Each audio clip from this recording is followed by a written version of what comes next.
gonna be a quick update, folks.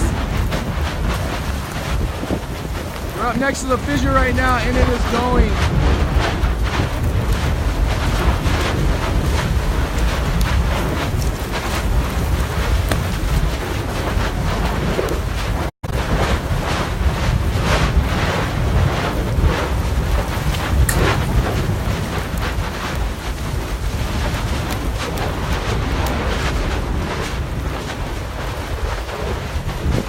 In front of us here, we got the fissure. It's not over here though, guys.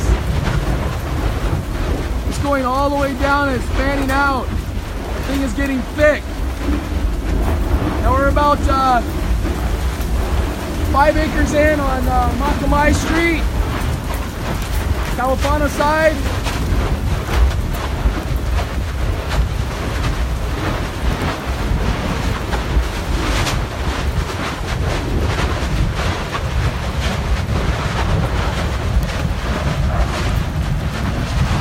Freaking unreal, guys.